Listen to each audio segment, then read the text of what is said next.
On this AVNation special, we take a look at how to help the industry and the dealers as well as their customers remotely. We talk with the folks at LeGrand how to help others set up working from home, learning from home, and teaching from home, and what they're doing to help support the AV industry. All that and more next on this AVNation special. The network for the AV industry. What are you listening to? This is AV. This is AVNation. This is AVNation. This is an AVNation special, supporting the industry remotely. This time Albright with AVNation. We are going to cover some more of the COVID-19 crisis. We are recording this on March 17th, and I want to say that specifically because this system, this situation that we're all in is fluid, to say the least.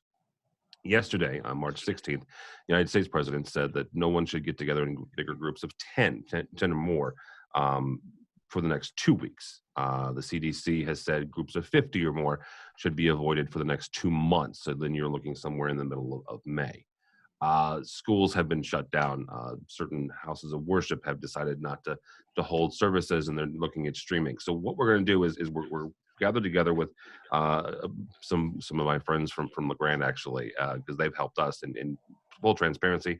Not only are they an underwriter of AVNation, but this is the camera I'm looking at you through. That's a Vadio camera, right? The system that I use here at AVNation is a Vadio system. But we rely on them for a lot of our streaming and a lot of our video capture. So I figured, what the heck? They help us, so they're going to help you guys and get through this, right? And help the customers get through this and end users.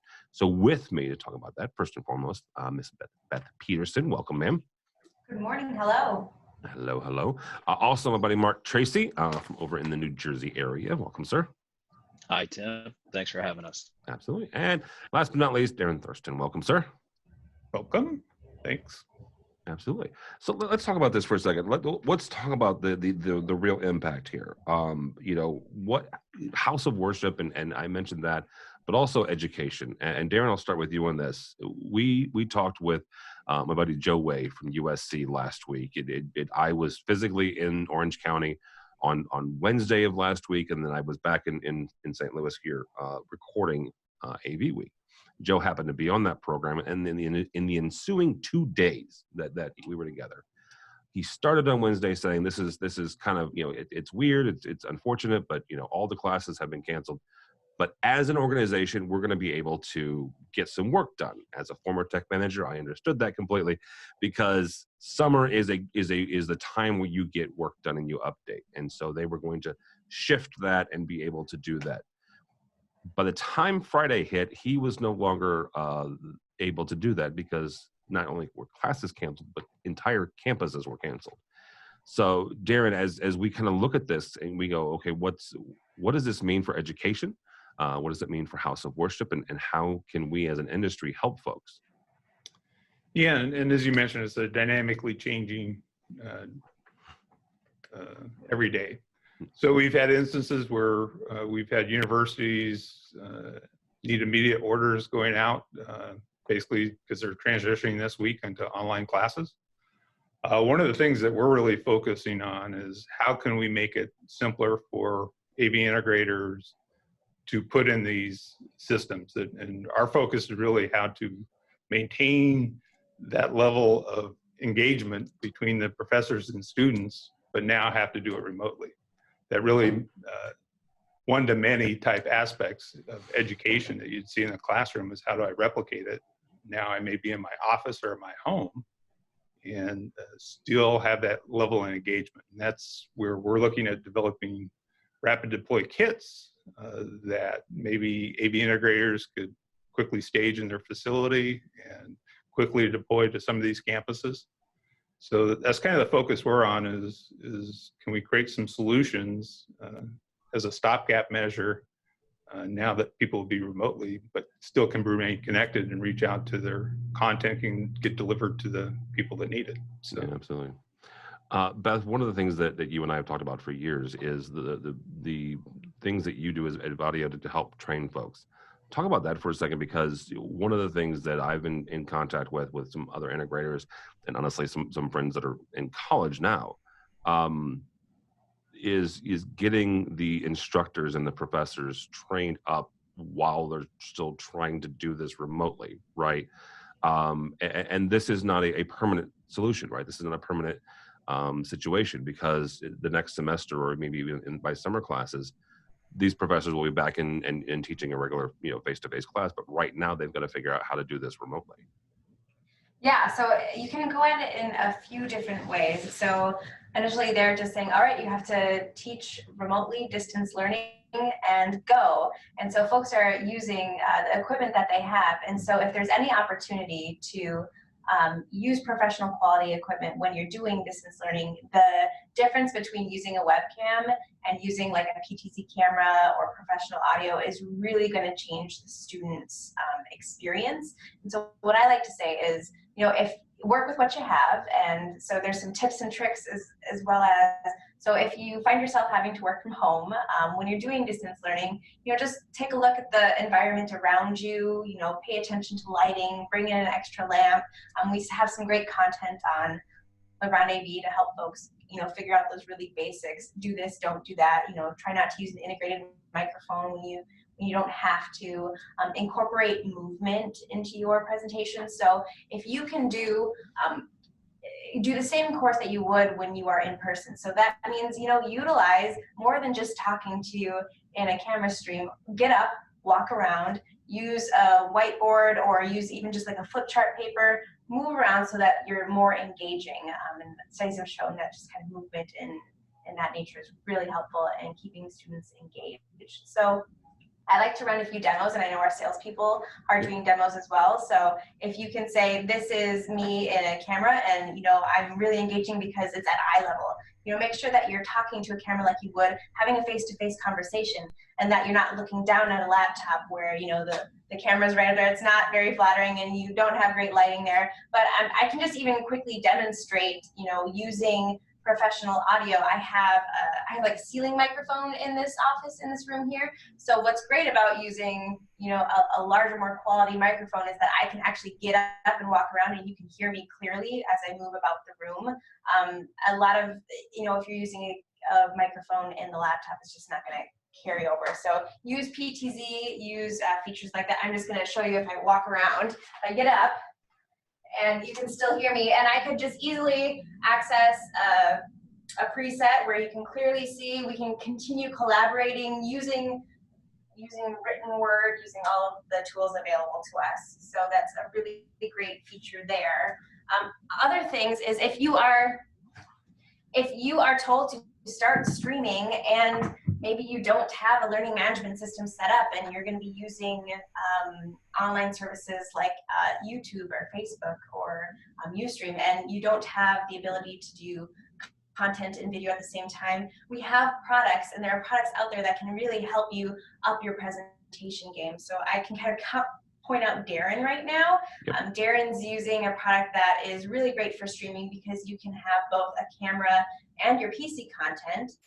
So he's got a presentation there. He can do picture-in-picture. And so look at how engaging this is, where I'm not just staring at PowerPoint screens. And educators know that just going PowerPoint after PowerPoint is not going to keep people engaged when they've got all the distractions at home. So, add little touches to up your professionalism. So we got like a Vadio logo. You could use the school logo, and just easily switch between content. And then the great thing about using a professional solution is that a lot of our products stream directly online. You just hit start stream. So one thing is that our AV integrators have to be able to make this super simple for the folks in higher ed. So making it a one-button start is ideal, right? And our USB solutions are plug and play. So really, you just ship them the camera, tell them to plug it into their laptop, and then they don't have to do anything. It just works, and immediately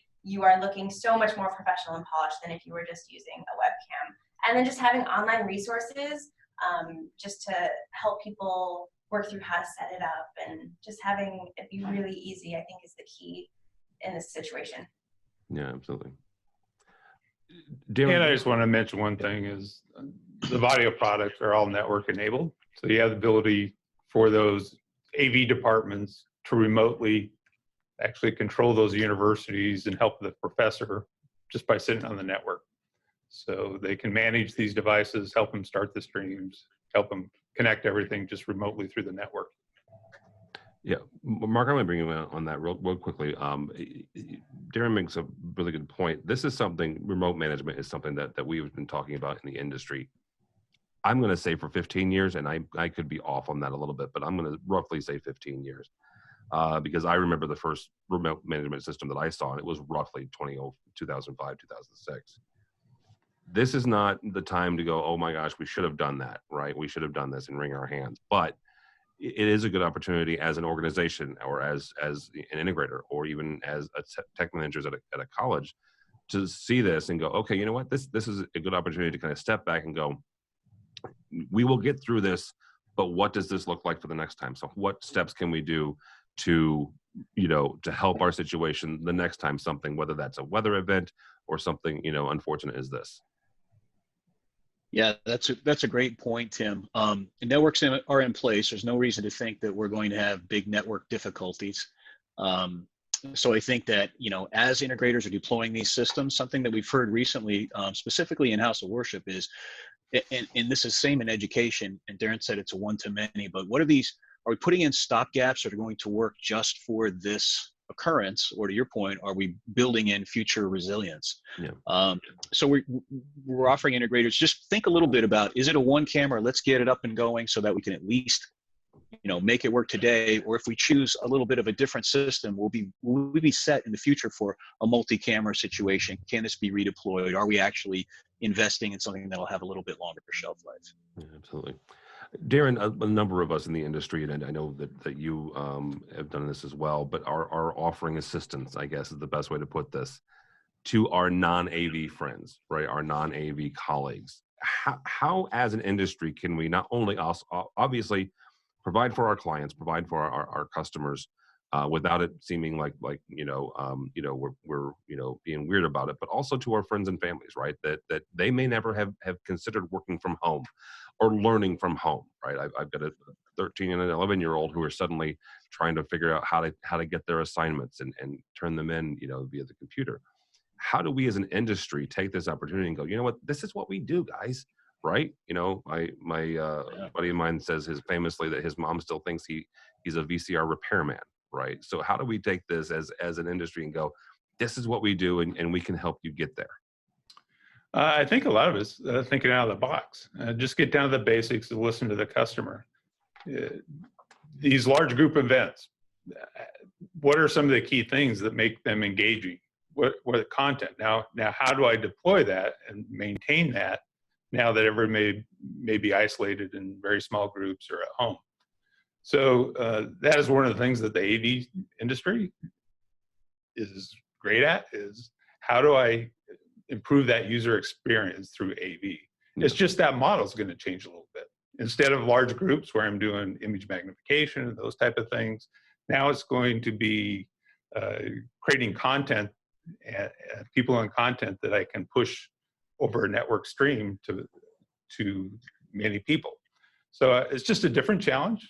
I know the AV industry is always up to challenges. Yes. And collectively, if we get together, I think we can solve some of this relatively rapidly.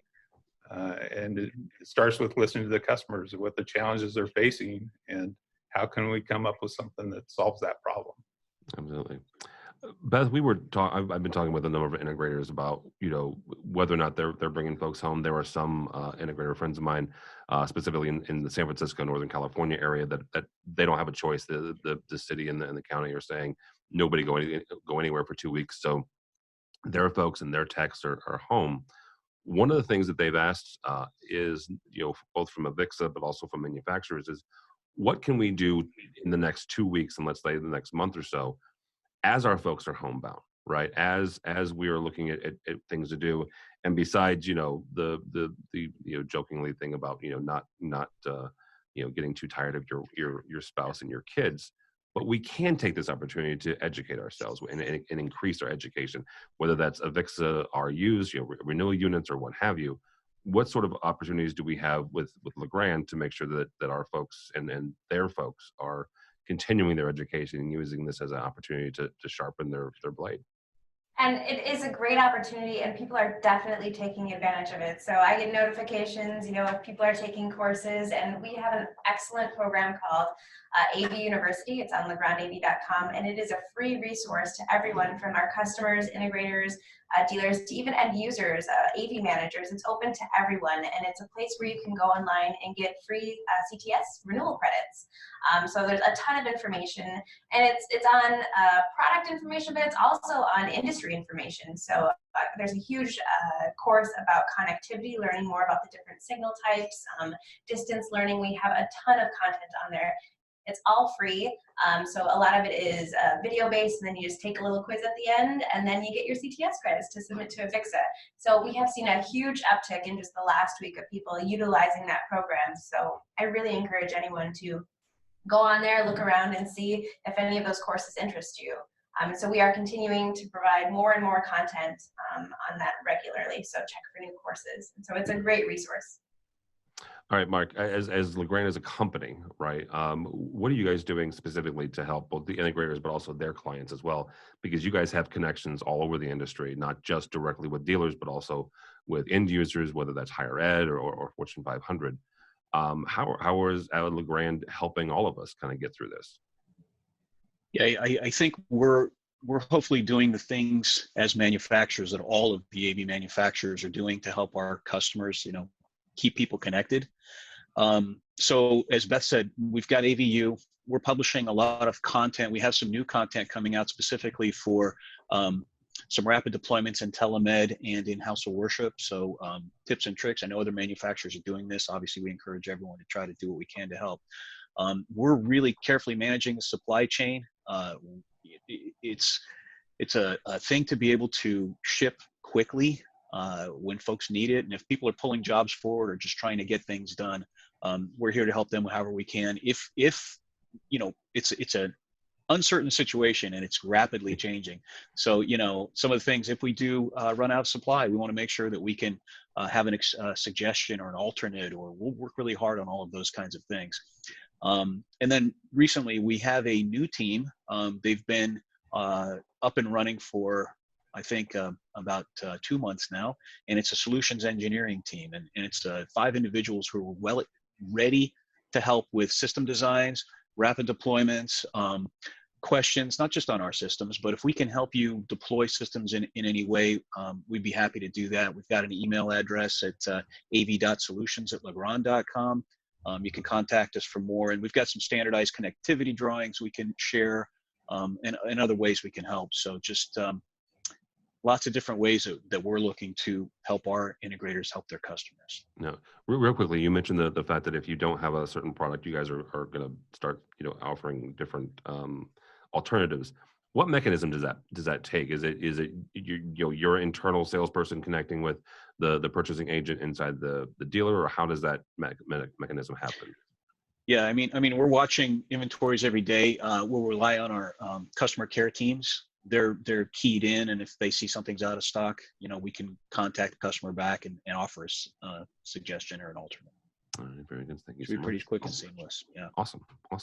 All right, guys, that is going to do it for this. Thank you all so very much. Darren, very nice to meet you. I haven't met you, done one of these with you yet. Mark and Beth, I've done tons of these, but very nice to meet you, sir. Nice to meet you as well. And how do people get a hold of you or your team if they are so inclined? Just go on the website. All our contact information for the various departments and brands are on LeGrand AV, and you can get a hold of anybody here. All right, very good. Mr. Tracy, also always good as always, sir. Thank you, sir. Thanks, Tim. And Beth, remind folks again how to get a hold of. Well, thank you first of all, and then how do people get a hold of the training resources you have? Yeah, so the AV University is available on legrandav.com/training, and there's a whole bunch of options in the training area, as well as I didn't mention that we do have upcoming live webinars on some of these technical products. So, get together, online. All right, very good. LegrandAV.com. Thank you all so much. For us, for AVNation, go by our website, avnation.tv. That's avnation.tv. You'll find programs like this, as well as a host of others, including our 2 weekly programs. One looks at the commercial side of the AV industry called AV Week. That's the one that I do. And then the other side is the residential side, and my buddy Matt Scott does that. Also, while you're there, check out our supporter section. These are the folks who help us financially, help us bring you specials like this. AV Week and Resi Week and LeGrand is one of those. We thank them for their support. So check all that out and more at avnation.tv. avnation.tv.